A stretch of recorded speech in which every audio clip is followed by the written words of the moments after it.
जी, सभी को प्रणाम। तो आज हम लोग एक कुछ अलग हटके हम लोग ये क्लास करने के लिए जा रहे हैं। आज का विषय जो है गुरुदेव के 7 आंदोलन आंदोलन आंदोलन जो है उनमें से एक विषय है। गुरुदेव ने जो साधना, शिक्षा, स्वावलंबन, पर्यावरण, नारी जागरण, कुरीति उन्मूलन, ये आंदोलन जो गुरुदेव ने इसमें दिए हम लोगों को, तो उन आंदोलनों में भी हम लोग साधक हैं और एक साधक ही सही रूप से किसी आंदोलन को लेकर चल सकता है। हम लोग के बीच में बहुत सारे ऐसे लोग हैं जो पूरा अपने प्राणपन से जो है लगे हुए हैं, जिन्होंने अपने जीवन को भी अच्छा बनाया, जिन्होंने अपने जीवन को भी साधा है। और अब जो गुरुदेव की पीड़ा थी कि इस युग को किस तरीके से जो है ये किया जाए, तो युग बदलने वाली प्रक्रिया में भी वो अपना जो भी सहयोग है, हम सभी लोग गहरी सहयोग दे ही रहे हैं, तो उस तरीके का सहयोग देने में अपना लगे हुए हैं। तो आज की जो ये कक्षा रखी गई है, तो ये तय किया गया था कि हर मास में जो सेकंड लास्ट जो ये पड़ेगा, दिन पड़ेगा, तो सेकंड लास्ट दिन में हमारी जो सप्त आंदोलन से संबंधित एक कक्षा रहा करेगी। तो आज इसमें पर्यावरण से संबंधित कक्षा है। तो हम लोग जो है आज पर्यावरण के लिए, पर्यावरण के संबंध में क्या क्रियात्मक अभी किया जा रहा है, तो इस संबंध में जो है हम लोग ने आदरणीय सुशील त्यागी जी से निवेदन किया था कि वो क्या कार्य कर रहे हैं। उन्हें सेवानिवृत्ति के बाद में अपना पूरा का पूरा उन्होंने जीवन उसमें समर्पित कर दिया, तो वो क्या कार्य कर रहे हैं, कैसे कर रहे हैं, तो उसको हम लोग सुनेंगे ताकि हम सभी को उससे प्रेरणा मिले। तो सबसे पहले तो मैं निवेदन करूंगा, इसमें जो एक युवा जो अपनी बहुत महत्वपूर्ण भूमिका निभा रही हैं, मायरा राव जी। तो मायरा राव जी अगर जुड़ी हो तो अपना वीडियो खोल सकते हैं आप। जी। तो सबसे पहले तो मैं मायरा जी से निवेदन करूंगा कि ये अभियान क्या है, तो इसके बारे में हमें बताएं और वो इस अभियान से कैसे जुड़ी। इसके बाद में कुछ उसके हम लोग जो विजुअल्स वीडियोस वगैरह हैं वो हम लोग देखेंगे कि वो एक्चुअल चीज़ वहाँ पे क्या हो रही है। और उसके बाद में आदरणीय त्यागी जी से हम लोग निवेदन करेंगे कि उस सेशन को कंक्लूड करेंगे। जी। तो मेरा निवेदन है, बहुत अधिक समय ना लेते हुए मेरा निवेदन है आदरणीय मायरा जी से। जी। मायरा जी, तो मेरा निवेदन है, कृपया आप जो है हमें बताएं कि ये किस तरीके से ये आंदोलन चल रहा है, आपकी इसमें क्या भूमिका है। सभी को मेरा सादर प्रणाम।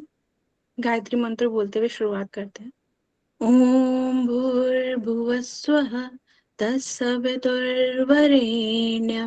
भर्गो देवस्य धीमहि धियो यो नः प्रचोदयात्। परम पूज्य गुरुदेव ये कहते हैं, चले गांव की ओर। परम पूज्य गुरुदेव ने कहा है, भविष्य के कदमों की आहट जिन्होंने भी सुनी है, भविष्य के कदमों की आहट जिन्होंने भी सुनी है, उन सबका यही कहना है कि कल की दुनिया शहरों की नहीं, गांवों की होगी। शहरों के बेतहाशा बाढ़ ने ही संकट के बीज बोए हैं। यदि हम इनसे बचना चाहते हैं तो फिर से हमें गांव की ओर लौट चलना होगा। किसान होना कोई छोटी बात नहीं है।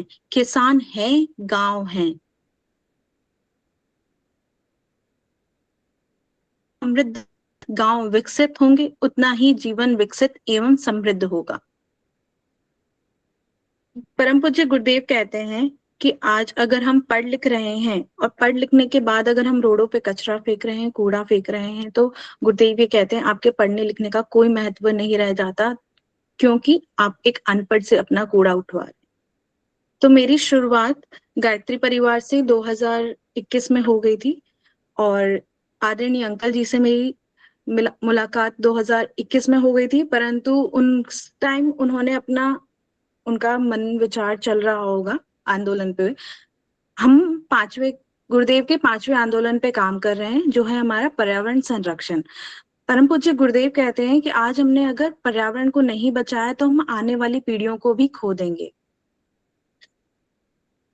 जो मेरी शुरुआत हुई अंकल जी से, अंकल जी घर आते थे, पिताजी से बात करते थे, कुछ मेरे दिमाग में कुछ कश्मकश चल रही थी कि क्या बात करते हैं, किस बारे में बात कर रहे हैं। पर्यावरण के बारे में कुछ बातें करते थे।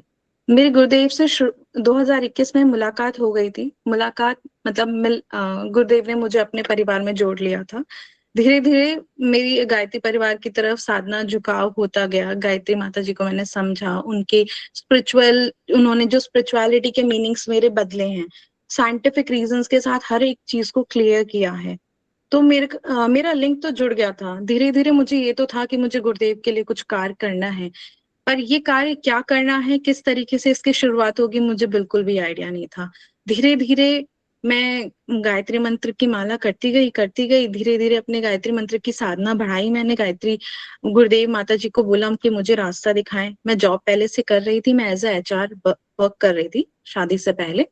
फिर मैंने सोचा कि इसमें तो इतना इंटरेस्ट नहीं आ रहा, मन सेटिस्फेक्शन नहीं हो रहा, अर्न कर रहे हैं बट फिर भी फुल्ली सेटिस्फाइड नहीं है, कहीं ना कहीं कुछ तो मिसिंग था। तो फिर धीरे धीरे गुरुदेव को मैं बोलती थी, गुरुदेव मुझे किसी तरीके से आप रास्ता दिखाओ, मुझे कुछ करना है, कुछ ऐसा करना है जिसमें मैं लोगों की सहायता कर सकूं, किसी तरीके से लोगों को मोटिवेट कर सकूं, किस तरीके से हम लोगों को मोटिवेट करके एक अपनी ही लाइफस्टाइल चेंज करने के लिए जागरूक कर सकूं। तो फिर मेरी अंकल जी से मुलाकात हुई, पता चला कि वो पर्यावरण के इतने अच्छे आंदोलन पे काम कर रहे हैं, गुरुदेव के 5वें आंदोलन पे काम कर रहे हैं, जहां उनका मोटिव ये रहा कि जो भी हम कूड़ा फेंकते हैं, उस कूड़े को उन्होंने यूटिलाइज किया। हम उस कूड़े को बायोडिग्रेडेबल वेस्ट में कन्वर्ट करते हैं। हम सभी तरीके का कूड़ा लेते हैं वहां पे, बायोडिग्रेडेबल और नॉन बायोडिग्रेडेबल। जो बायोडिग्रेडेबल कूड़ा हम लेते हैं, उससे हम मैन्योर बनाते हैं, उसकी प्रोसेसिंग होती है। काफी क्वांटिटी में हमारे पास बायो वेस्ट भी आता है, नॉन बायो वेस्ट भी आता है। तो जो नॉन बायो वेस्ट होता है वो हम रिसाइकलिंग के लिए आगे प्रोसेस करने के लिए दे देते हैं, और जो बायो वेस्ट है उसको हम खुद ही हमारी नर्सरी पे मैन्योर के फॉर्म में प्रोड्यूस करते हैं, और उसी मैन्योर से हम प्लांटेशन करते हैं। तो लोगों को मोटिवेट कनेक्ट करने के लिए, उसके लिए एक हम आदरणीय अंकल जी ने एक गिफ्ट का माध्यम रखा कि आप जितना भी कूड़ा लेके आएंगे, जितनी भी क्वांटिटी में कूड़ा लेके आएंगे, उसके बदले आपको एक पौधा मिलेगा। तो इसी तरीके से धीरे धीरे लोग जागरूक हुए। मेरा इंटरेस्ट धीरे धीरे बढ़ता चला गया। मुझे ये था कि कहीं ना कहीं किसी तरीके से गुरुदेव के आंदोलन पे इतना अच्छा कार्य हो रहा है, तो मुझे तो इन्वॉल्व होना है। इस फिर मैंने अंकल जी से बात करी। अंकल जी ने बोला बिल्कुल मैं आपके साथ। अंकल जी ने बोला कि जी बिल्कुल आप हमें ज्वाइन कर सकते हैं। तो आज मैं अंकल जी के साथ काम कर रही हूँ, आदरणीय अंकल जी के साथ, और वहीं से मेरी शुरुआत हुई थी काम की। और मैं आज बहुत ही अच्छा फील करती हूँ कि कुछ गुरुदेव के भागे कुछ हिस्सा है। हम देखते हैं लोग बाग आजकल एक फैन ऑन कर देते हैं, फिर बोल देते हैं कि कोई बात नहीं, छूट गया, कोई बात नहीं, एक प्लास्टिक की बोतल हमने खरीदी वहां रोड से, कोई बात नहीं, प्लास्टिक की बोतल ही तो है। पर अगर हम जाके देखेंगे दिल्ली गाजियाबाद की हालत, गाजियाबाद में वो जो कूड़े का ढेर था, हालांकि अभी तो उसकी फिर भी हाइट कम हो गई है। प्रॉब्लम होती थी कि ये लोग यहाँ के कैसे सरवाइव कर रहे हैं, कितने ज्यादा हेल्थ इश्यूज हो रहे हैं। आज हमें लगता तो है कि हम अर्न कर रहे हैं और उसको आज हम कमा रहे हैं। आज मान लीजिए हमने 1 लाख पर मंथ हमारी सैलरी है, और हमें लगता है कि हम 50,000 अगर खराब भी कर देंगे तो कोई फर्क नहीं पड़ता, पर फर्क पड़ता है। आप उतने ही मतलब अनहेल्दी की तरफ जाएंगे, जैसे कि मतलब आज हमें नहीं पता कि हम ये पूरा पृथ्वी संसार गोल है, तो वो हम किसी ना किसी तरीके से वो चीजें वापस से हमारे घर में आएंगी। जो आज हमने कूड़ा फैलाया है वो वापस से हमें ही साफ करना पड़ेगा। आज पर वो किस कॉस्ट पे साफ करना पड़ेगा वो हमें आइडिया नहीं है। बस गुरुदेव मुझे मार्गदर्शन दे रहे हैं, तो मैं लोगों को मोटिवेट करूं, किसी ना किसी तरीके से लोग कनेक्ट होते हैं, समझते हैं कि हाँ बिल्कुल लोग नदी देते हैं, उससे जितने भी एक्वाटिक एनिमल्स हैं उनको हार्म हो रहा है। जितने भी गाय को मैं देखती हूँ उनको इतनी सारी प्रॉब्लम्स हो रही है, वो प्लास्टिक के पॉलिथीन वगैरह वहां से खा रहे हैं। हम जो कचरा फेंक देते हैं वो डस्टबिन में फेंक रहे हैं, उसका कोई यूज नहीं हो रहा, वो एक जगह जाके इकट्ठा हो जाता है और फिर उससे हार्मफुल एमिशंस गैसेस निकलती हैं। तो बहुत सारी चीजें ऐसी हैं जिन पे हमें आज अब बात करने की आवश्यकता है। आज हम पर्यावरण संरक्षण पे काम तो कर रहे हैं, हमें गहराई का भी पता है, पर अगर हम आने वाली पीढ़ियों को बचाना चाहते हैं तो हमें इस आंदोलन पे सबको मिलजुल के इस पे काम करने की आवश्यकता है। मैं अपनी बात को यहीं विराम देना चाहूंगी। भैया जी।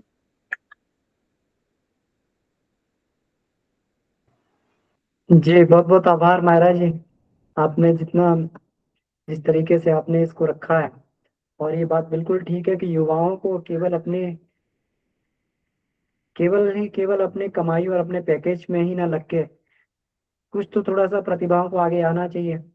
जो इस समय की जो चैलेंजेस हैं उनको हम लोग कैसे फेस कर सकें, कैसे कर सकें, युवा शक्ति के द्वारा ही संभव है। अब इसके बाद में जो है हम लोग अ, जी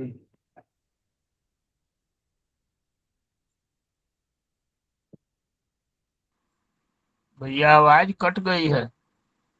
जी जी आवाज कटी नहीं है।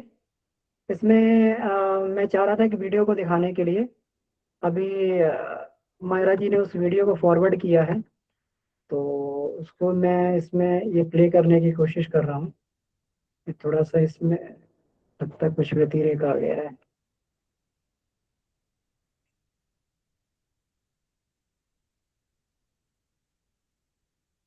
तो आगे के सेशन की ओर हम लोग बढ़े इससे पहले ये था कि हम लोग जो है इस वीडियो को एक बार देख लें कि ये एक्चुअल काम किस तरीके से हो रहा है।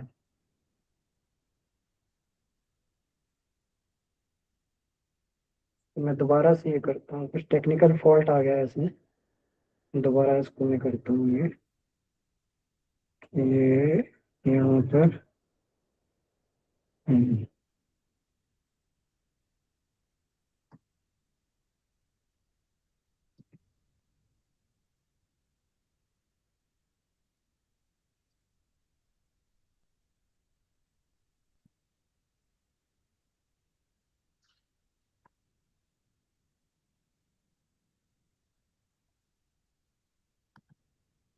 तब तक मेरा आदरणीय त्यागी जी से निवेदन रहेगा कि कृपया इस बात को थोड़ा सा और सिंप्लीफाई करके और जो है थोड़ा सा हम लोगों को मार्गदर्शन करें इसमें।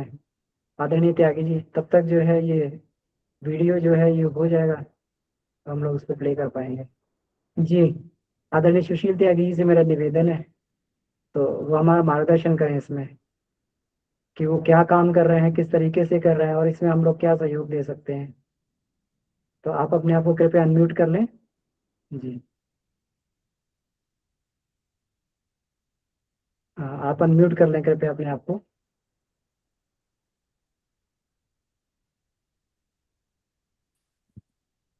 जी सभी को प्रणाम। अमन जी मेरी आवाज आ रही है क्या? जी जी जी आवाज आ रही है। जी प्रणाम। थोड़ा कट के आ रही है, मेरे पास ही कट के आ रही है और किन्हीं के पास भी कट के आ रही है। कट के आ रही होगी तो ये भैया क्लिक हो रही है आवाज। पंखा हाँ कट जी। हो रही है भाई। मैं ओके। वीडियो ऑफ कर दूं? सर जी मैं वीडियो ऑफ करता हूँ। वीडियो ऑफ करके देख लें एक बार। जी सर प्रणाम सर, आप देखें कुछ आ रही है आवाज? जी जी अभी तो आई। अब क्लियर आ रही है भैया। आ रही है सर? आ रही है, आ रही है। अमन जी जी मायरा जी ने जो बताया वो तो बताया कि मायरा जी बहुत टाइम से हमारे साथ कंधे से कंधा मिला काम कर रही हैं और बहुत मेहनत से हमारे साथ में लगी हुई हैं। गुरुदेव ने इनको मेरे पास भेज दिया था तो हम एक साथ चल रहे हैं, हमारे साथ ये काम कर ही रही हैं।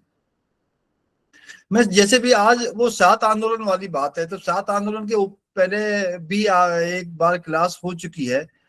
तो 7 आंदोलन के बारे में जितना हम समझ पाए हैं कि गुरुदेव ने 1960 या 61 में युग निर्माण योजना घोषित की थी, उसका लॉन्च की थी, उद्घोषणा की थी युग निर्माण योजना की। और तभी वो सत्संकल्प सूत्र और अपना ये सत सूत्रीय सहस्त्र सूत्रीय कार्यक्रम बनाया गया था।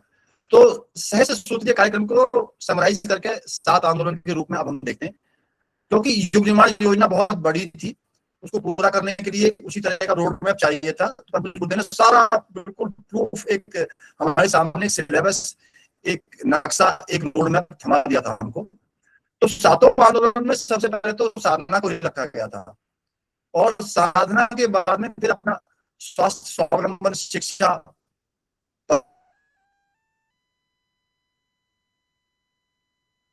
पर्यावरण संरक्षण, कुरीति उन्मूलन, नारी जागरण, मतलब बहुत सारे नहीं है, केवल 7 ही आंदोलन हमारे उसमें है, जिन्हें हम 7 आंदोलन के रूप में देखते हैं। तो ये जो मैं जहां तक इन्हें समझ पाया हूँ, ये परम पूज्य गुरुदेव द्वारा उद्घोषित युग निर्माण योजना को पूरा करने वाले सूत्र हैं और पूरे फुल प्रूफ है। मैं इन पे तब से काम कर रहा हूँ, जब से मैं काम कर रहा हूँ, मैंने अभी तक इतना ही समझा है कि इसके अलावा कोई ऐसी चीज नहीं है। गीता ये मेरे पास में कट के आ रही आवाज या फिर नहीं आ रही आवाज? क्लियर आ रही है? नहीं, कट कट के आ रही है, कट के आ रही है भैया, कट की आवाज आ रही है। तो अब तो सर ये भी ऑफ कर दिया, सब कुछ ऑफ कर दिया, पंखा भी बंद कर दिया, तो अब और कोई चारा मेरे पास में ऐसा दिखाई नहीं देता। कभी कभी डिस्टर्ब हो रहा है भैया, बाकी तो आप कुछ नेटवर्क का इशू, मैं इंटरनेट का कभी इशू है सर। आप जहाँ बैठे हैं वहां पे लगता है इंटरनेट स्ट्रेंथ कम आती है शायद उधर। नहीं, मैं अपने रूम से आकर ऊपर वाले फ्लोर पे आके बैठा हूँ, मैं फर्स्ट फ्लोर पे बैठा हुआ हूँ, तो अब कहो तो मैं सेकंड फ्लोर पे जा सकता हूँ, लैपटॉप उठा के ले जाता हूँ वहीं पे। नहीं, अब तो थोड़ा क्लियर मैं आ रही अभी है, बाहर ठीक है, निकल तो अपन कंटिन्यू करते हैं। सर मैं बाहर निकलने का अपना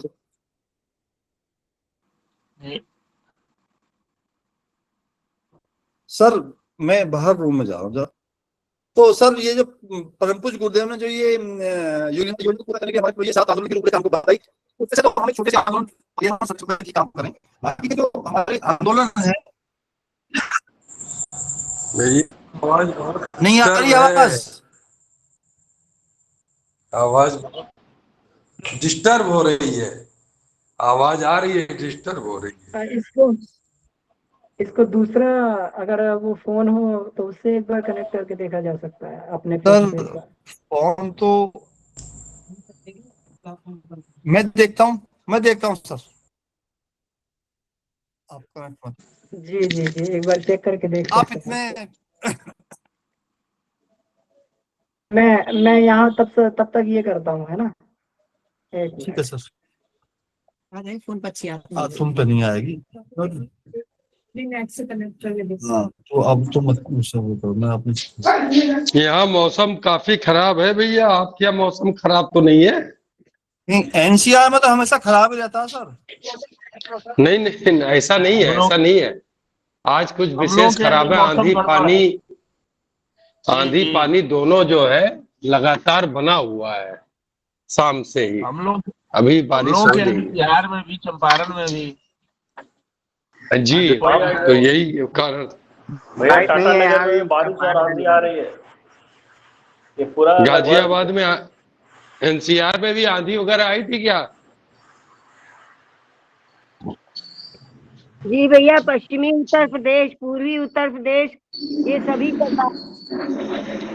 हाँ, तो हमको लगता है ये उसी का फॉल्ट है, क्योंकि दीदी का भी कुछ डिस्टरबेंस था, भैया का भी है, और अभी हम लोग का भी कुछ है। और झारखंड से भी बारिश और तूफान आ रहा है, मेरा टाटा नगर से। निवेदन है कि हम लोग थोड़ी अमन देर जी के मेरी लिए आवाज आ रही है अमन सर? देखते हैं। हाँ सर, आ रही है। तो अभी मैंने इसको शेयर किया हुआ है, तो हम लोग इस वीडियो को तब तक देख लेते हैं, तब तक आप थोड़ा सा स्टेबलाइज हो जाए।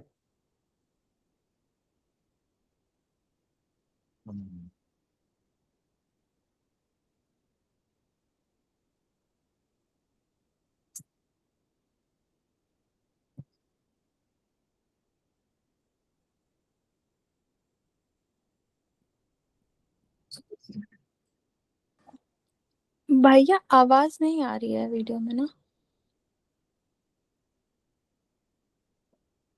अभी मौसम की गड़बड़ी है काफी लंबे चौड़े एरिया में, इसलिए दिक्कत हो रही है। भैया लोग कर तो रहे हैं कुछ।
भैया जी आवाज नहीं आ रही है वीडियो में ना। जी वीडियो में आवाज नहीं आ रही है बिल्कुल भी। जी दीदी आवाज कहीं नहीं है।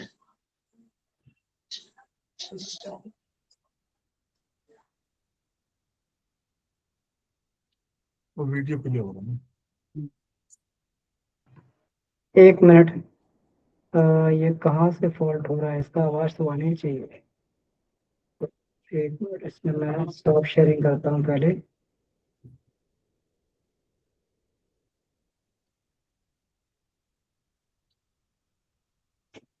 इसको दोबारा प्ले करता हूँ मैं। विंडोज में गए और मीडिया प्लेयर।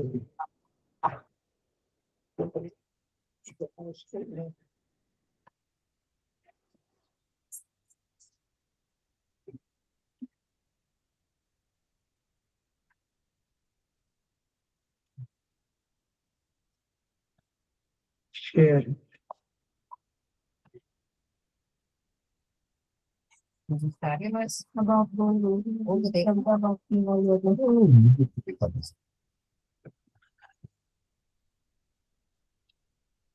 जी आवाज आ रही है अभी? नहीं आ रही है, अनम्यूट कर दीजिए अपने आप को। आवाज नहीं आ रही? जी ना, आवाज नहीं आ रही, आवाज नहीं है सर। भैया की तो आवाज आ रही है। चलिए अमन जी बंद कर दो इसको। अच्छा उसी को दिखाया जाए भैया, कम से कम वीडियो तो देखें हम लोग।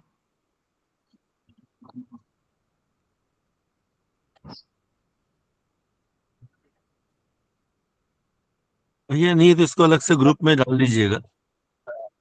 जी जी, इसको ग्रुप पे पोस्ट कर देंगे हम लोग। जी तो आगे त्यागी जी के पास ही दोबारा चलते हैं। जी अमन जी मेरी आवाज आ रही है अब? जी आ रही है। अब कटी हुई तो नहीं है अब सर? ठीक है, आए तो बता अभी देना, ठीक फिर आ रही है। प्रयास करूँ। जी जी जी।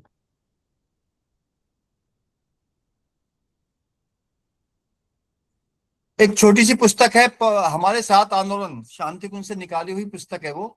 तो उसके पेज नंबर 19 पे गुरुदेव ने एक बात कही है। वो बात मेरे को इतनी चुभती थी, उसी के बात को चुभने की वजह से ही मेरे को प्रेरणा मिली और हम इस काम की तरफ आगे बढ़े। कई बार इस पे क्लास हो चुकी है, तो ऐसा नहीं कि हम कोई बहुत बड़ा काम कर रहे हैं। तो उसमें गुरुदेव ने जो लिखा है पेज नंबर 19 पे, उसमें उन्होंने लिखा है कि समझदार मनुष्य की नासमझी ने अपने अस्तित्व को ही दांव पर लगा दिया है। तो एक तो ये बात मेरे को चुभती थी। और उसी पुस्तक के पेज नंबर 1 पर परम पूज्य गुरुदेव ने एक सेंटेंस और लिखा हुआ है कि सुधार और प्रगति की सारी योजनाएं चारित्रिक दुर्बलता से टकराकर दम तोड़ देती हैं। बिल्कुल डिटो यही वर्ड उन्होंने लिखे। तो इसने हमें इंस्पायर किया और इसकी तरफ हम लग गए। तो अब मैंने जो एक कंक्लूजन निकाला है, इस पे काम करते हुए 3-4 साल हमको हो गए हैं, कि जो भी 7 आंदोलन है हमारे पास में, डोमिनेंसी तो चलो हमारे पास में, हमारे ग्रुप के पास में तो इसी की है, पर्यावरण संरक्षण की।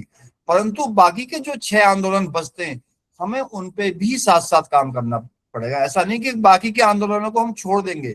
साधना तो को बाईपास नहीं किया जा सकता, ना शिक्षा को बाईपास किया जा सकता, ना स्वास्थ्य को, ना स्वावलंबन को, और पर्यावरण संरक्षण और नारी जागरण को तो कर ही नहीं सकते। तो मेरे कहने का मतलब यह है कि हम बाकी के 5, जैसे बाबूजी से शुरू में हम मिले थे ना, बाबूजी से हम कहते थे बाबूजी हम अन्नमय कोश पर काम करेंगे, तो बाबूजी कहते थे भाई अन्नमय कोश की डोमिनेंसी रखिए, बाकी 5 पे भी काम कीजिए। फिर अगले साल या 2 साल बाद फिर प्राणमय कोश पर आइए, बाकी 5 पे काम कीजिए। तो ये बात उस वक्त समझ में हमारे नहीं आती थी, मतलब मेरे समझ में इतनी अच्छी तरीके से नहीं आती थी, जो अब तरीके से आ रही है कि उदाहरण के तौर पर यदि मुझे परम पूज्य गुरुदेव से जुड़े हुए 30 साल हो गए, 25 साल हो गए, 20 साल हो गए हैं, और मैं मंच पे भी भागीदारी करता हूं और अपने आप को परम पूज्य गुरुदेव का वरिष्ठ शिष्य भी मानता हूं, तो और सातों आंदोलनों में केवल मैं 2 माला जप लूं या 5 माला जप लूं या अनुष्ठान कर लूं मैं नवरात्रियों में या अन्य में, प्राण में, मनो में, कोष पे, इन पे भी मैं काम कर रहा हूं। बाकी के जो 6 आंदोलन हैं, शिक्षा, स्वाध्याय, मतलब शिक्षा और ये अपना स्वावलंबन और स्वास्थ्य, बाकी के जो और ये पर्यावरण संरक्षण, कुरीति उन्मूलन वगैरह जो है, यदि उस पे मैं कोई काम नहीं कर रहा हूं, यदि उन आंदोलनों पे मैं धराशायी हो रहा हूं, जब भी कसौटी कसी जाती है, तो वो साधना पंगु ही होगी, ऐसा मेरा अपना मानना है। वो साधना का प्रैक्टिकल एक तरीके से फेल ही होगा। पूरे दिन प्राणायाम करने के बावजूद भी यदि हमारे पास में इतना दमखम नहीं आ पाया है कि हम अपने आसपास, अपने जो अपने संबंध में, अपने संपर्क में जो हमारे महिलाएं हैं, उनको उत्थान की बात हम ना सोचें, तो उस साधना का कोई बहुत ज्यादा महत्व नहीं होगा। हम जो कुरीतियां गुरुदेव ने उनको इंडिकेट किया, बार बार इंडिकेट किया, खर्चीली शादियों पे मैंने काफी कुछ पढ़ा है। खर्चीली शादियों पे गुरुदेव का लगभग 10-12 किताब भी हैं, मैं ग्रुप पे डाल दूंगा उन किताबों का नाम और उनका कोड नंबर भी, जो गुरुदेव ने अपना दर्द उसमें बखेरा है। हम शादियों में, मृतक भोज में, नारियों का दमन करने में यदि हम अग्रणी भूमिका निभाते रहे, तो बाकी का साधना आंदोलन का बहुत सारा महत्व रह नहीं जाता है।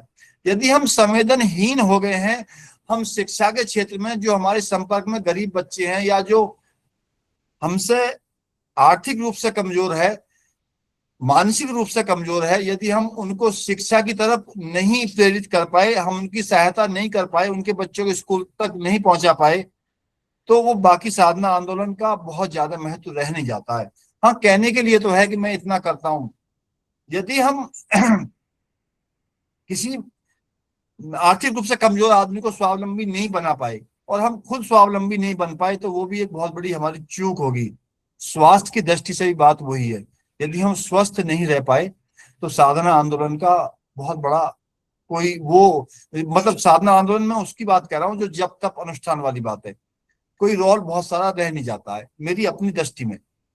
तो कहने का मतलब मेरा यह है कि गुरुदेव ने जो अंतिम क्षणों में ये क्रांति धर्मी साहित्य लिखा है, उसकी एक एक पुस्तक का आप स्वाध्याय करा रहे हैं, आपको बहुत बड़ा धन्यवाद, आपका आभार, आपको साधुवाद। परंतु मेरा सभी भाई बहनों से उनसे निवेदन है जो बहुत पुराने जुड़ चुके, वो अपना ऑडिट करें, अपना ऑब्जर्वेशन अपने आप करें, अपना निरीक्षण करें। कोई दूसरा करेगा तो वो अपनी कमी बताएगा तो वो अच्छी लगती नहीं है, और ऐसे महान आदमी बहुत कम होते हैं जो अपनी कमियों को दूसरे के बताए स्वीकार कर लेते हैं। तो युग ऋषि की पीड़ा को हम समझें, बाकी जो सातों आंदोलन हैं उन पे जितना भी हम काम कर सकें वो करें, वरना महाकाल का चक्र तो चल ही रहा। अब जो भी ड्रास्टिक परिवर्तन आ रहे हैं, सडनली चेंज हो रहे हैं दुनिया में, वो पिछले 5-6 साल से आप लगातार देख रहे हैं। यदि उनको क्रम वाइज उनका आप अध्ययन करेंगे तो युग निर्माण योजना की तरफ तो महाकाल अग्रसर है ही है। वो हमें तुम्हें या तो प्यार से ले वो चलना चाहिए यदि हम उनके वृद्ध पुत्र हैं, वरना घसीट के तो वो ले जाएंगे, उसमें कोई दो राय नहीं है। और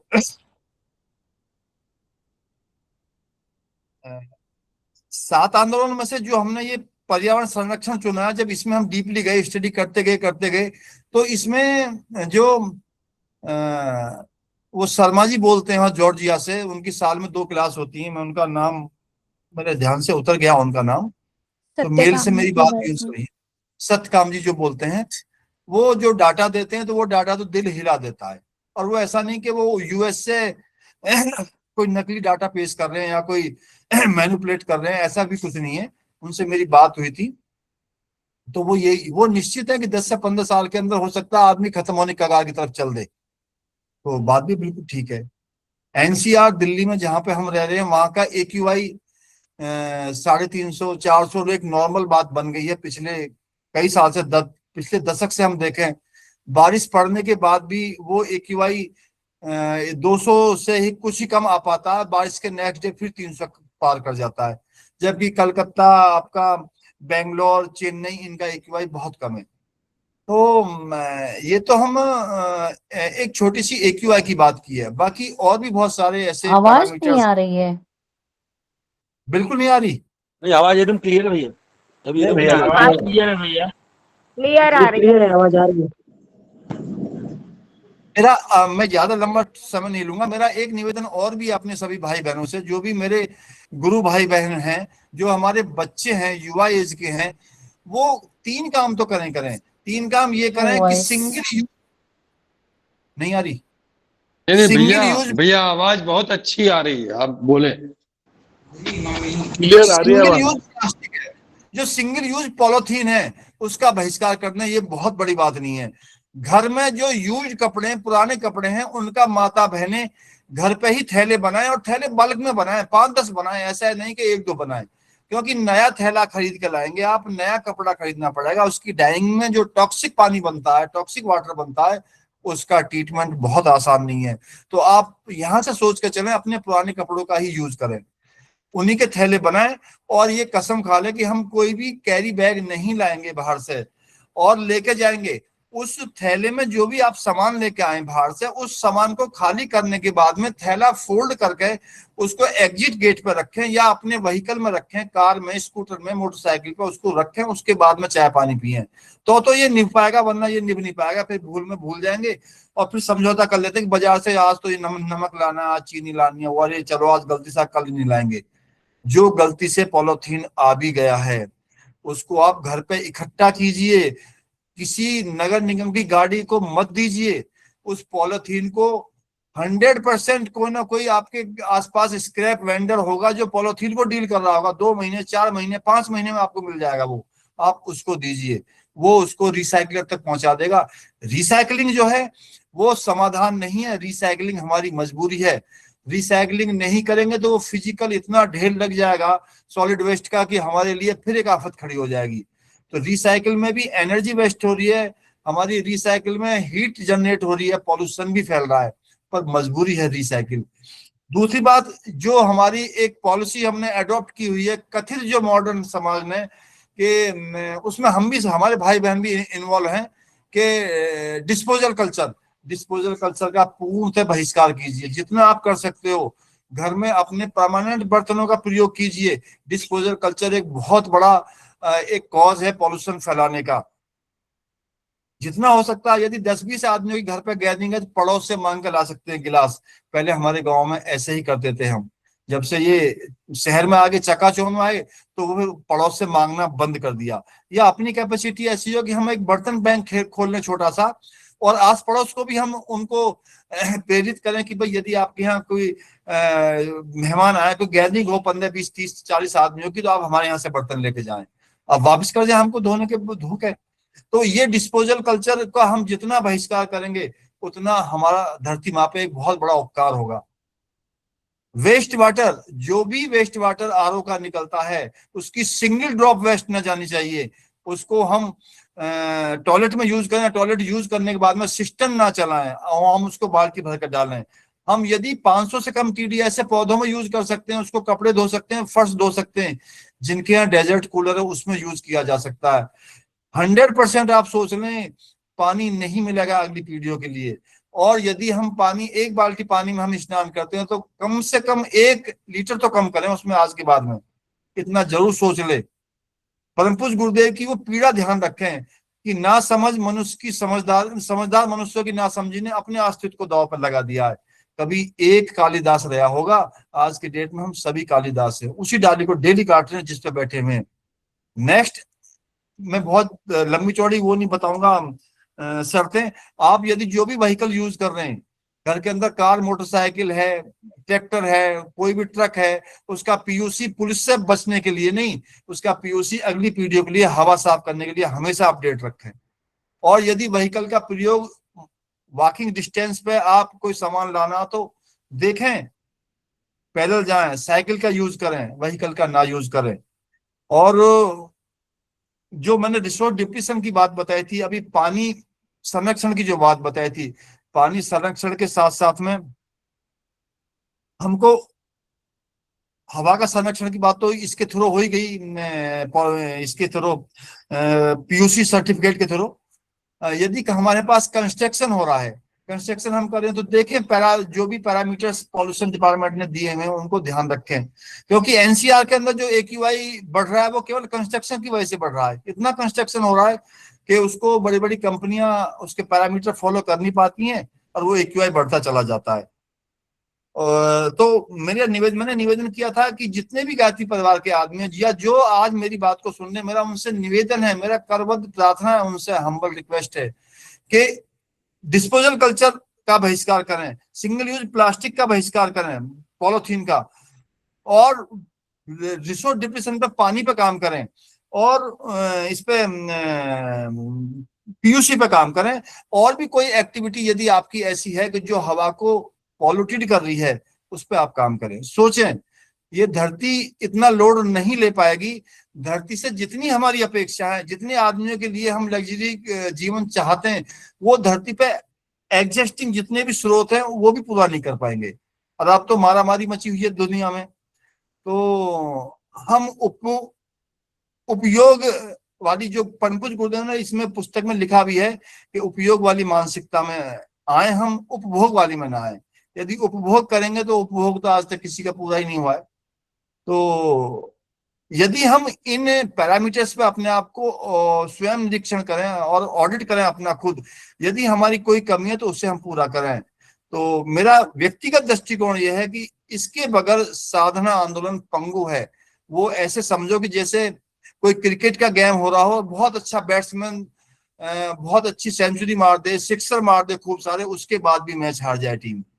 तो उसका लिखा आता, पहले टेस्ट मैच चलते थे ना हमारे टाइम में, तो उसमें लिखा आता था कि भाई सचिन की दोहरा शतक भी बेकार गया, टीम हार गई। तो वही हालत होगी। गुरुदेव के हम ऋणी हैं। महाकाल की पीड़ा को उसकी क्रांति, उनके क्रांति धर्मी साहित्य में देखें, समझें। 8 ग्रंथों का साहित्य का भास किया उन्होंने, बिल्कुल बात ठीक है, परंतु 8 ग्रंथ गुरुदेव के भास करने से पहले भी उपस्थित थे। गुरुदेव ने युगानुकूल उनकी व्याख्या की, उनको भास किया, इसलिए किया कि युग निर्माण योजना उसके थ्रू पूरी हो जाए, उसको उस परिप्रेक्ष्य में हम समझे, हम रिजिड होकर ना बैठ जाएं। एक मेरा निवेदन उनसे भी है कि जो क्लास लेते हैं, जो मंच संभालते हैं, वो ये कतई ना समझ जाए कि हम बहुत बड़े ज्ञानी हो गए, बिल्कुल ना समझ जाए। रट के तोता भी बोल सकता है। मैंने बाबूजी से एक दिन रिक्वेस्ट भी की थी, केवल समाधि पाद वाली बात चल रही थी, उनकी पतंजलि योग सूत्र की। तो मैंने कहा भी था कि ये तो वो स्थिति है कि जब आदमी इसमें पहुंच जाएगा उसके बाद बताता है, उससे पहले तो वो केवल जीवा व्यायाम है। तो मैं अपनी बात को मैंने बाबूजी तक पहुंचाया भी। मैंने कि इन बातों का बहुत ज्यादा असर है नहीं, हाँ एक जानकारी भर हो सकती है। तो मैं फिर पुनः उसी बात पर आता हूँ, परम पूज्य गुरुदेव की यदि कृपा नहीं होगी तो सारी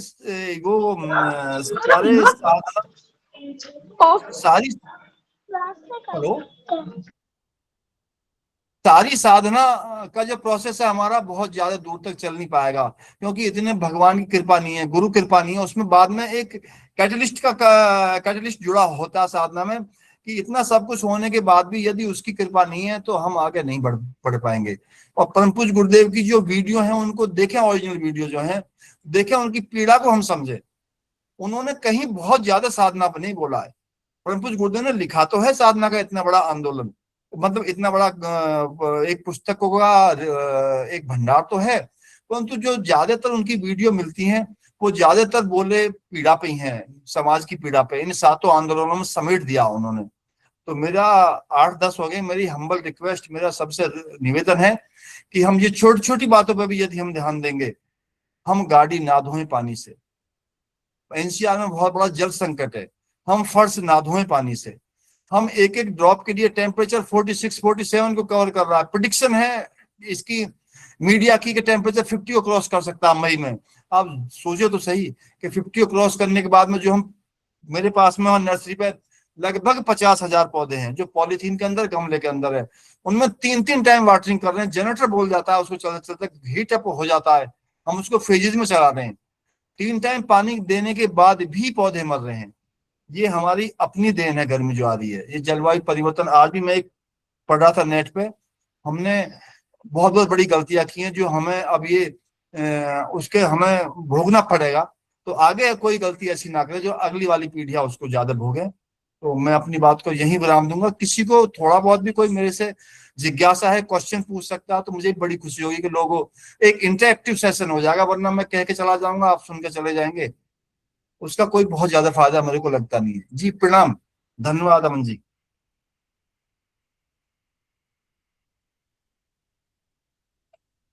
जी सर, बहुत बहुत आभार आपका। तो प्रैक्टिकली आप बिल्कुल कर रहे हैं और बिल्कुल आपसे प्रश्न पूछे जाने चाहिए, आपका अनुभव लिया जाना चाहिए। जी प्रीति दीदी।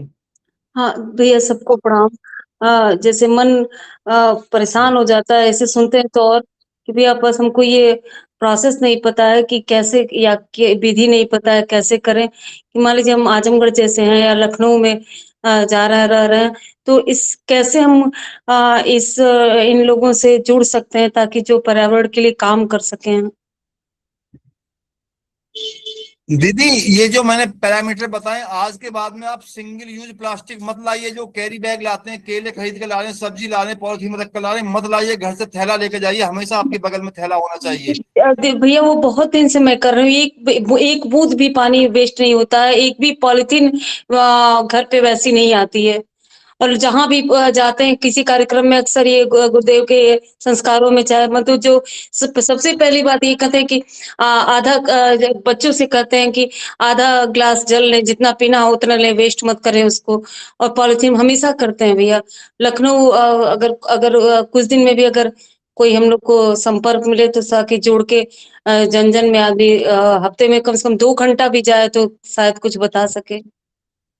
लखनऊ में एक झोला मैन है, आप झोला मैन डालेंगे गूगल पे तो जी जी। लखनऊ के पास किसी डिस्ट्रिक्ट में वो गवर्नमेंट ऑफिसर हैं। वो अच्छा अच्छा। गवर्नमेंट ऑफिसर, मेरे पास उनका नंबर भी है। उन्होंने जी। संकल्प लिया हुआ है, जो कितने झोले बांट चुके हैं, इसलिए गूगल उनको झोला मैन कहता है।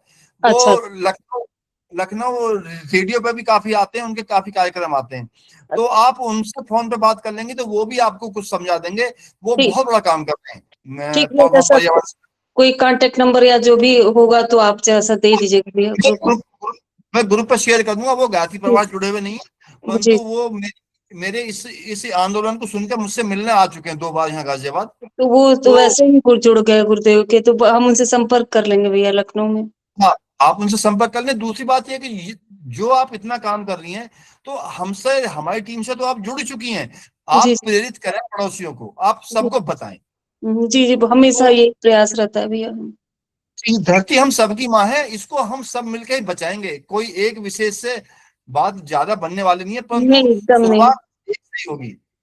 जी जी जी जी भैया, ठीक भैया, प्रणाम सबको। जी दीपिका पाल जी। जी सादर प्रणाम आप सभी को। हाँ जी भैया, मेरा एक सुझाव मेरे को चाहिए। हम हरिद्वार बेचल में रहते हैं, यहाँ पर पेड़ बहुत हैं। अब जैसे क्या है, पत्ते गिरते हैं तो लोग जलाते हैं रोज, तो उनसे पॉल्यूशन तो होता ही है। जी तो जलने से होता है पॉल्यूशन, कार्बन डाइऑक्साइड तो आएगी। हाँ जी, तो उसका क्या समाधान है भैया? डेली का जो जलाते हैं वो प्रशासन की बहुत सख्ती है, ना जलाएं, सबकी गाइडलाइन है। उसके बाद भी वो जला रहे हैं। अब किसी से जबरदस्ती तो नहीं कहा जा सकता, लड़ाई नहीं कर सकते, परंतु अपनी बात कहते जरूर हैं। आप चुप ना होके बैठ जाए कि 100 लोग जला रहे, मैं अकेली क्या करूंगी, नहीं कहेंगे। हम अपनी बात को रखेंगे जरूर कि नहीं भैया आप पत्ते जलाओ मत, इन्हें इकट्ठे कर लो, ये खाद में कन्वर्ट हो जाएंगे, ये तो बायोडिग्रेडेबल वेस्ट है, ये तो एक बार गलने के बाद में सोना बन जाता है, ऐसा कुछ। और जो प्रैक्टिकली आप अपने घर पे कुछ थोड़ा बहुत बाल्टी में उनको गला के खाद बना सकती हो तो बना के दिखाएं लोगों को। नहीं, जैसे अगर आपके कांटेक्ट में कोई यहाँ पे हो, अगर हरिद्वार में है ऐसा कुछ, मतलब जैसे ये हरिद्वार में दीदी, हरिद्वार में नहीं है अभी हमारे तरह का प्रोजेक्ट जो है अभी इंडिया में पहला और आखिरी हमारा ही चल रहा है। अभी और कोई ऐसा प्रोजेक्ट चल नहीं रहा है। हाँ, नगर निगम की आप हेल्प ले सकते हैं। नगर निगम वालों के पास कोई ना कोई ऐसा समाधान होगा वहां जरूर। यहाँ पे जैसे घर का जो वेस्ट होता है ना, उसका तो बेचल मतलब उसको खाद में कन्वर्ट कर रही है, मतलब जो भी यूज कर रहे हैं वो लोग ले जाते हैं डेली, लेकिन वो पत्ते नहीं ले जाते हैं, पत्ते लोग जला देते हैं। अब बीएचएल में बहुत सारे प्लांट, हजारों प्लांट लगे हुए हैं। बहुत प्लांट है और कितने क्वार्टर्स हैं, सब में पेड़ पौधे हैं और वो डेली जलाते ही हैं, तो बहुत पोल्यूशन हो रहा है यहाँ इस तरीके से। आप जितना भी इकट्ठा कर सकते हैं किसी पार्क में, किसी कोने में उनको इकट्ठा कर दें, बारिश के बाद वो अपने आप खाद बन जाए, कुछ नहीं करना आप। ठीक लोगों से है जितनी रिक्वेस्ट कर सकती हैं करें, जी। बस यही दीदी एक समाधान है। ठीक है, मैं कोशिश करूंगी। धन्यवाद। अगर कोई ऐसा प्लांट आप यहाँ स्टार्ट करेंगे, मतलब आप या कोई भी रहे, तो जरूर जानकारी दीजिएगा। इसमें जैसे ये है ना कि कोई विशेष प्लांट की आवश्यकता नहीं है। हमने और भी जगह देखा, पार्क वगैरह में और कहीं पत्ते इकट्ठे होते हैं तो उसको कोने में इकट्ठे करते रहते हैं। और हाँ जी। जैसे त्यागी जी ने बताया कि वो अपने आप ही, बारिश वगैरह होती है, पानी वगैरह मिलता है तो अपने आप ही वो डिग्रेड हो गए। और पत्तों का तो इतना बढ़िया खाद बनता है कि पत्ते तो मिट्टी को सोना बना देते हैं, है ना। ये प्रकृति का प्रोसेस है कि वो पत्ते गिराती है तो मिट्टी उससे पोषण पाती है। लेकिन अगर हम ये नहीं कर पा रहे हैं तो ये जो है जलाने के बजाय उनको एक जगह इकट्ठा कर दें, और इकट्ठा करके धीरे धीरे वो अपने आप ही उसमें बायोडिग्रेडेबल उसमें कन्वर्ट हो जाएंगे। बहुत जल्दी कन्वर्ट होते हैं पत्ते।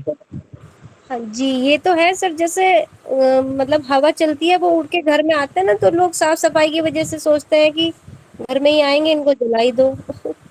ये है। नहीं, उनको आप ये बताया करें कि इनकी जो जली राख है वो भी उड़ के आपके घर में आएगी। वो अलग बात है नंगी आंख से ना दिखाई दे आपको।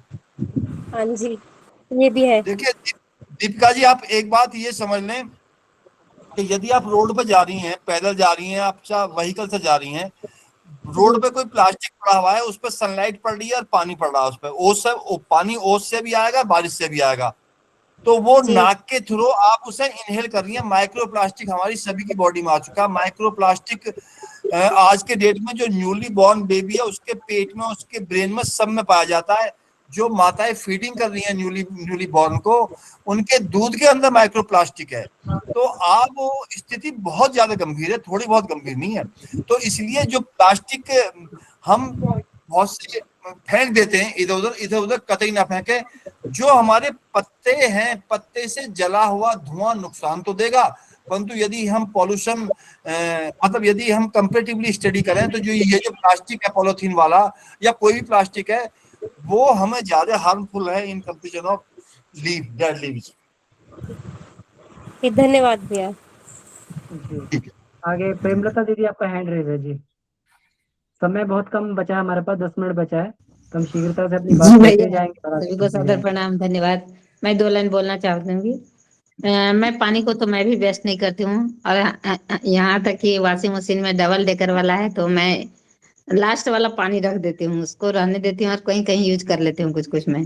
और उस आरओ वाला पानी भी मैं यूज कर लेती हूँ। जो पॉलीथीन वाला एक बहुत बड़ी समस्या है, पॉलीथीन में सामान आता है, दूध पॉलीथीन में आता है, वो सब पॉलीथीन क्या करें, अब कहीं फेंक भी नहीं सकते हैं क्योंकि गाय जानवर खा जाती है तो बहुत दुख होता है देख करके। उसके पेट में तो सारा जमा हो जाता है, इसलिए कहीं फेंकते भी नहीं है। ऐसे पॉलीथीन रहता है तो सीमेंट की दुकान हमारी है तो लूज सीमेंट जो लेने आते हैं उसको लिए पॉलीथीन दे देते हैं, लेकिन जो दूध वगैरह का पॉलीथीन है वो सब तो जलाते ही भैया, वो सब कहाँ रखेंगे, क्या करें। हमारे यहाँ तो कोई लेने भी नहीं आता है गाँव में जलाना रहते हैं। नहीं है, देखिए मतलब कोई बहाना नहीं ढूंढा जाएगा। अब हम उस स्थिति में आ गए हैं, हम क्या करें, हम ऐसे करें, हम वैसे करें। आप दूध मदर डेयरी होगी आपके यहाँ, तो उससे लाइए, बगैर पॉलिथीन का लेकर आइए।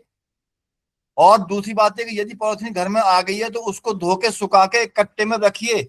आपके शहर में 100% कोई ना कोई वेंडर कबाड़ी ऐसा होगा जो पॉलिथीन में डील करता होगा, उसको लेकर वो रिसाइकलर तक पहुंचा देगा। ढूंढना पड़ेगा। हमने एक एक वेंडर को ढूंढने में 10-10 महीने लगाए हैं, हजारों किलोमीटर गाड़ी चलाई है कि इसका समाधान कहाँ होगा। उस स्तर पर जाके बात बनेगी। अब वो छोटा मोटा स्तर से अब निकल चुके हैं। जी भैया, मैं बहुत सुंदर, बहुत बहुत धन्यवाद। वर्ड बोल रहा हूँ, सिंगल ड्रॉप, एक ड्रॉप पानी वेस्ट ना जाए। ऐसा नहीं कि चलो एक मग्गा चला गया। यदि हम गुरुदेव के मानस पुत्र हैं, उनके शिष्य हैं, तो आप ये समझ लीजिए कि ये उनके साथ धोखाधड़ी है पूरी। यदि हम एक जागरूक नागरिक भी हैं तो अब समझ लें कि अगली पीढ़ियों के लिए हम छोड़ के क्या जा रहे हैं। ये जो घर दुकान है वो सत्यकेतु भाई साहब जी जो जॉर्जिया में, आप मेरी बात पे इतना विश्वास ना करें, वो तो IITN से, उनसे बात कर लेना आप एक दिन, कभी भी फोन पे व्हाट्सएप से बात कर लें, मेल से बात कर लें उनसे आप। किंतु परंतु वाली बात जो है ना, इसने हमारा बहुत बड़ा नुकसान किया है। यदि हम उस पर स्ट्रिक्टली फॉलो करें तो पड़ोसियों को पता पड़ेगा कि हाँ ये एक भले ही चाहे वो के सन के आदमी है, ये श्री राम शर्माचार्य का शिष्य है, हम वो ये भी तो समझेंगे ना, पीयर प्रेशर में ना आए, कुछ करें। धरती माँ को हमने बहुत बर्बाद कर दिया, मतलब उसको हमने एक तरीके से बिल्कुल किडनैप कर लिया है जी। तो हम लोग आगे बढ़ते हैं। चंदन जी। भाई साहब प्रणाम, सभी साधकों को प्रणाम।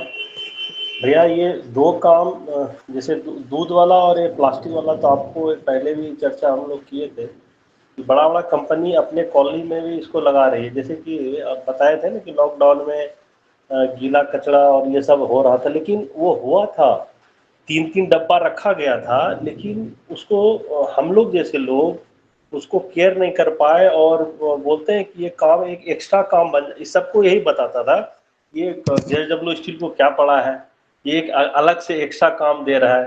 तो ये बात हो गया। तो सही है कि हम लोग दत्तक पुत्र हैं, तो हमको घर घर जाके फिर से जगाना पड़ेगा। दूसरा फिर भैया आप जो आज क्लास लिए, जरूर हम आज जैसे ही जाएंगे कॉलोनी में तो स्टार्ट करेंगे। पहले जो हम लोग नुक्कड़ नाटक करते थे ना, एकदम ऐसे ही करेंगे, और जैसे झोला पुस्तकालय लोग लेके गुरुदेव का काम किए, अब इस पर काम करेंगे। दूसरा वो जैसे डिंगी ये मिल्क, कुछ दिन पहले, अभी 2-3 महीना पहले कॉलोनी में सुधा ये डेयरी था, वहाँ का नंदिनी डेयरी कर्नाटक में चलता है, तो वो हर कॉलोनी में टैंकर बना था और सब कोई केन लेके जाते थे। लेकिन क्या हुआ कि केन लेके जाना बंद कर दिया लोग। बड़ा पहाड़ लगता था लोग को कि अरे मेहनत करना पड़ता है। बाद में कंपनी उसको फिर से पीछे ले लिया, और फिर से वो पौच वाला जो आधा ½ लीटर 1 लीटर जो फिर से दूध स्टार्ट हुआ।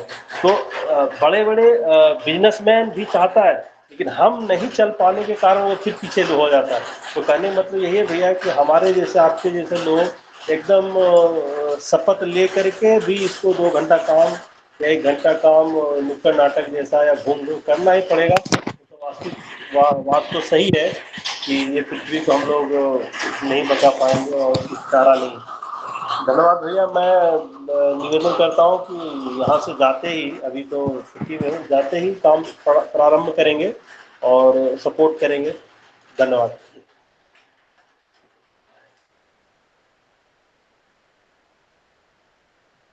जी बहुत सुंदर चंदन भैया। रघुराज जी। जी भाई साहब प्रणाम, सभी को प्रणाम। ये जो दीपिका जी का अभी सवाल था कि लोग पत्ते यहाँ फूंक देते हैं, मैं भी उन्हीं की कॉलोनी में रहता हूँ। मैं आपस में एक दूसरे को नहीं जानता हूँ, लेकिन अपने गार्डन में हमने एक पिट खोद रखी है। उसमें जितने भी पत्ते, जितने भी ग्रीन वेस्ट होता है वो डालते रहते हैं, और वो गल के और बड़ा अच्छा खाद बन जाता है, और साल भर में एक बार उसको निकाल करके क्यारियों में डाल देते हैं।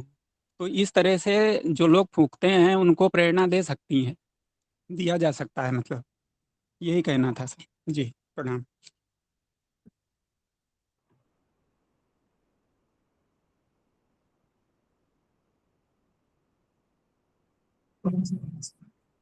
ये आपका माइक बंद है।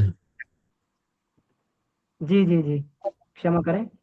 यही बात जो रघुराज भाई साहब ने बताई, यही बात जो मंजूपाल जी ने भी बताई है कि भैया प्रणाम, दीपिका जी ने क्वेश्चन किया था। उसके लिए हम अपने घरों में छोटा सा गड्ढा खोदकर उसमें पत्तों की, सब्जियों के भी, फलों के भी छिलके डाल सकते हैं। उसमें कुछ नीम की पत्तियां, एलोवेरा डालकर खाद बना लेनी चाहिए। तो बिल्कुल सही है, ये छोटे छोटे गड्ढे अपने खेत में, ये अपने घरों में कर सकते हैं। BHEL में हमने देखा है, वहां पर स्पेस काफी है लोगों के पास में, तो पत्ते हैं तो वहाँ स्पेस भी है। थोड़े थोड़े छोटे छोटे गड्ढे कर लें उसमें जमीन में, और वहां पर जो है उसको डाल के और उसको ये करते रहें तो बहुत सुंदर रहेगा, बहुत अच्छा रहेगा। जी किरण दीदी। हाँ भैया प्रणाम। सबसे पहले तो आप सबको बहुत बहुत धन्यवाद अमन भैया, जो आपने ऐसा प्रोग्राम ऑर्गेनाइज किया हुआ है, और सुशील भाई साहब को बहुत बहुत धन्यवाद। भैया हम आपका फिजिकली हम आपका सपोर्ट नहीं कर सकते, लेकिन आर्थिक रूप से जो हमसे बन पड़ेगा हम आपका सहयोग करेंगे। और जैसा आपने हमें बताया है, यहाँ पर तो मैं आपको मालूम है कि मैं एक आलू का छिलका भी नहीं ना फेंकती हूँ ना फेंकने देती हूँ। अपने लेवल पर हम कर रहे हैं। लेकिन हाँ, अभी भारती दीदी का भी मैसेज आया मुझे कि दीदी अब हम अमेरिका में कैसे करेंगे।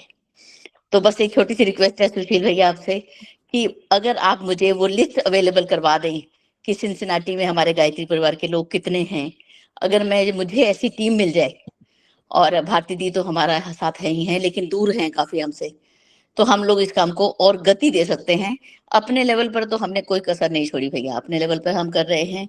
पॉलीथीन की बात यह है कि अमेरिका में हर चीज वो पॉलीथीन में देते हैं, हर चीज के ऊपर पॉलीथीन लिपटा हुआ है, फूल गोभी के ऊपर भी, फूल गोभी के ऊपर भी लिपटा हुआ है, हर जगह बड़ी कोशिश करते हैं।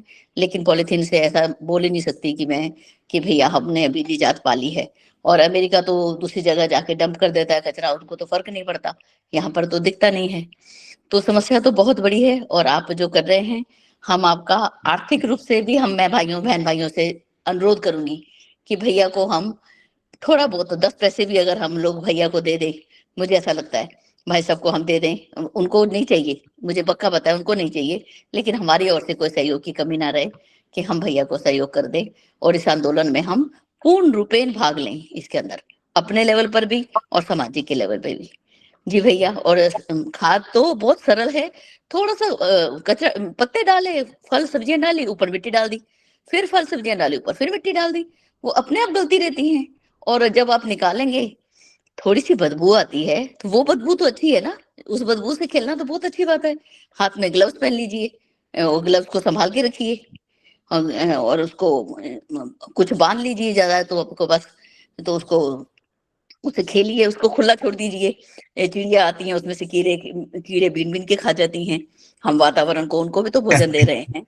चिड़िया को दाना देने से अच्छा वो कीड़े खाएं, उनका जो भोजन है अपने आप से आहार खुद ढूंढें। तो हम प्रकृति का सहयोग करें, अपने लेवल पर हम जो कर सकते हैं ना उसको तो हम जरूर करें, और खाना वेस्ट नहीं करें, पका हुआ खाना इधर उधर ना फेंकें, और पके हुए खाने का खाद नहीं बनता, कच्चे खाने का खाद बनता है। और जो फटा हुआ दूध होता है, वो जो पानी बचता है उसका यूज करें। एक बूंद पानी, अमेरिका में पानी की कोई कमी नहीं है, लेकिन फिर भी चावल का पानी, दाल का पानी, सब्जियों धोने का पानी मैं पौधों में जाके डाल के आती हूँ, ताकि वो अभ्यास बना रहे हमारा। तो भैया आपका बहुत बहुत धन्यवाद सुशील भैया, आपका हमारे पास शब्द नहीं है आपका धन्यवाद करने के लिए। जी धन्यवाद किरण दीदी का धन्यवाद करने के मेरे पास रियली शब्द नहीं है। ये जो हमारी 5-6 आदमियों की टीम लगी हुई है, हम आपस में पैसा इकट्ठा करते हैं, और मैंने झोली फैला के पैसा लोगों से बाहर जाकर मांगा भी है, अपमान भी सहा है, परंतु किरण दीदी एक ऐसी दीदी मेरे को मिली जिन्होंने अमेरिका से मेरे बगल गए हुए और पैसे इन्होंने मेरे पास तक भिजवाए। मैं इनका बहुत बड़ा आभारी हूँ, और दीदी मतलब ये एक सहयोग को हम भुला नहीं पाएंगे। तो दीदी का बहुत बहुत धन्यवाद। इस तरफ इन्होंने सोचा, क्योंकि यदि मैं कथा कराऊं, यज्ञ कराऊं, या मैं कोई और भी धार्मिक आयोजन कराऊं तो मुझे पैसा मिल सकता है, परंतु मैं लोगों से कहता हूं मैं कूड़े का प्रबंधन कराऊं, वो कहते चल अपना काम कर। और जबकि हम लगभग 80-90 लाख रुपए अब तक 4 साल में इसमें लगा चुके हैं, जो बहुत बड़ी एक राशि है जो हमें लोगों ने दिया, वो भी हमारे अपने आदमी दे रहे हैं। तो किरण दीदी का तहे दिल से मैं धन्यवाद करता हूँ। मैंने धन्यवाद की बात नहीं की थी, मैं सबसे बोला कि सब लोग भाई सबका सहयोग करें, हम जैसे भी कर सके वैसे सहयोग करें, फिजिकली करें, मेंटली करें, प्रार्थना के माध्यम से करें, धन के माध्यम से। दीदी आपका हर तरह से हमको सहयोग मिलता है, फिजिकली भी, मेंटली भी, प्रार्थना के माध्यम से भी। जी भैया एक सहयोग मेरा कर दीजिए, मुझे सिंसिनाटी की टीम ढूंढ दीजिए, बहुत भला होगा। मैं 10 साल हो गए मुझे कोई लोग नहीं मिले, और बाबूजी से जुड़ने के कारण ये लोगों को, वो शांति कुंज से मैंने कई बार मांगा, वो मुझे नहीं देते डिटेल, क्योंकि मैं बाबूजी से जुड़ी हूँ। ये अपराध नहीं है, ये हमारा गर्व है कि हम बाबूजी से जुड़े हैं। तो लेकिन मुझे ढूंढ दीजिए। जी भैया। दीदी गर्व नहीं, एक ऐसा ऋषि मिल गया, ये जब पता पड़ेगा जब वो हमारे बीच से चला जाएगा, एक ऐसा ऋषि मिल गया है जिसको एनसाइक्लोपीडिया कह लो, कुछ भी कह लो। बिल्कुल, वो तो चलता फिरता पुस्तकालय है, तो बाबूजी से जुड़े हैं तो हमारा प्राउड है ये। लेकिन हमें दूसरे लोग भी मिले और हम बढ़ के काम कर सके, साथी मिलते चलेंगे तो फिर तो साथ जो है यात्रा सरल हो जाएगी। तो जी भैया धन्यवाद बहुत बहुत सभी का, और सभी लोग काम करें। अब देखिए एप्पल का जो बीज वाला हिस्सा है ना, आपको मैं भी दिखा देती हूँ, ये कचरे में नहीं जाएगा, इतना सा कचरा भी। इसको कटोरी में रखा है, अभी बाहर जाके इसको डाल के ही आऊंगी। मुझे चक्कर लगाने पड़ते हैं कितने। मेरा काम पहले 1 घंटे में होता था, अब 2 घंटे में होता है किचन का काम, क्योंकि वो पानी के बाहर डाल के आना, फिर छिलके बाहर डाल के आना, सारा दिन यात्रा ही करती रहती हूँ। लेकिन ठीक है, करेंगे। दीदी तेहरान की जो दूरी है दिल्ली से, वो 26-27 किलोमीटर दूर है केवल, एयर टू एयर। और इसकी कश्मीर से कन्याकुमारी की 3000 से ज्यादा है। तो जो भी ईरान के अंदर ये माइक्रो कार्बन है, कार्बन डाइऑक्साइड है जो निकल रही है, जो उन्होंने अपने रिफाइनरी में आग लगा दी है, उससे बच नहीं पा रहे हम भी। बिल्कुल नहीं बचेंगे, कोई भी नहीं बचने वाला भैया। कोई अमेरिका तक ये वातावरण है, हवा तो कहीं भी ले जाती है। हाँ, कहीं भी और ये तो निश्चित रूप से बात है ये तो। हाँ, अब अपने लेवल पे कैसे करेंगे कुछ समझ नहीं आता। बहुत सुंदर चर्चा मुझे लगता है, क्योंकि चर्चा बहुत बढ़िया है और कुछ सीखने को मिल रहा है इसमें। तो ऐसा लगता है कि इसको और भी लंबा चलने दिया जाए, लेकिन समय की बाध्यता है। 3 मिनट का अतिक्रमण हो गया है, लेकिन वास्तव में त्यागी जी बहुत बढ़िया काम कर रहे हैं, क्योंकि मैं जो है उस टीम के साथ में ही जुड़ा हुआ हूँ। तो मुझे मालूम है कि इनको जो है जो ये काम कर रहे हैं, तो कुछ ना कुछ जरूर हम लोग सहयोग इसमें कर सकते हैं। तो उसमें हम लोग ग्रुप में शेयर कर देंगे, जिनको भी कुछ सहयोग करना हो कर सकते हैं। बहुत ही बढ़िया काम है ये, अपने तरह में जो अद्भुत काम है। लेकिन ये बिल्कुल सही बता रहे हैं कि 4 साल से प्रयास तो ये कर रहे हैं, लेकिन लोग उतना जागरूक नहीं है। 5 कुंडी यज्ञ या 9 कुंडी 108 कुंडी यज्ञ में तो लोग बहुत सहयोग दे रहे थे, लेकिन जो लाइव गुरुदेव का काम इस तरीके से हो रहा है, उसमें कोई भी सहयोग बहुत ज्यादा देने को तैयार नहीं होता, ना उनको समझ में आता है। तो जो भी अपने माध्यम से करना चाहते हैं हम लोग कर सकते हैं। हम ग्रुप में ये डाल देंगे, तो अपने हिसाब से वो लोग जो है सब इसमें सहयोग कर सकते हैं। भैया 1 मिनट, प्रणाम सबको। बस जैसे हमको जैसे हर मंथली हम दे सके वो सुविधा, कांटेक्ट नंबर या जो भी बताइए। हम दीदी QR कोड शेयर कर देंगे। जी जी जी, QR कोड शेयर हो जाएगा, तो उस QR कोड पे आप जो है डाल जी, के इनको, ताकि मंथली डाल सके भैया। ठीक है, हाँ, तो उनको जो है इन्फॉर्म कर सकते हैं आदरणीय त्यागी जी को। फर्स्ट टाइम जो भी देगा उसको अपना आधार पैन देना पड़ेगा, क्योंकि ट्रस्ट पे बहुत सख्ती है गवर्नमेंट ऑफ इंडिया की। बिल्कुल भैया, उसके साथ ही देंगे। अपना आधार वो शेयर कर देंगे, हम ग्रुप पे लिंक डाल देंगे, उसके बाद में आप जो उचित समझे दे दें। हमारे लिए हम जो गुरुदेव ने 10-10 पैसा इकट्ठा करने की बात की थी, आज के टाइम में हमारे लिए कोई 1 रुपया भी देता तो हमें करोड़ों रुपए के बराबर है। समझ रहे भैया, ठीक है प्रणाम। ठीक है, बहुत बहुत आभार सभी का जुड़ने के लिए। और इसी तरीके से हम लोग आगे बढ़ते रहेंगे। गुरुदेव के साथों आंदोलन अगर हम लोग नहीं अपनी तरफ से चला सकते हैं, तो त्यागी जी को सपोर्ट करके इनको जो है और बड़ा ये वहाँ पे सेटअप बना पाए, और बड़ा इसको वर्ल्ड लेवल पे ले जा पाए इसको, तो ये हम लोग कर सकते हैं इनका सहयोग करके। बहुत बहुत आभार है शांति पाठ करके। सभी को बहुत आदरणीय त्यागी जी को बहुत बहुत आभार, मायरा जी को बहुत बहुत आभार, जितने भी हमारे लोग इसमें जुड़े चर्चा में जिन्होंने अपना अनुभव दिया, उनको बहुत बहुत आभार। आइए शांति पाठ करते हैं साथ में। ओम शांति शांति शांति। तमाम सभी का प्रणाम, धन्यवाद। सभी को प्रणाम। सभी संतों को प्रणाम। सभी भाइयों दीदी को प्रणाम। सभी को प्रणाम। सभी भाई बहनों को प्रणाम।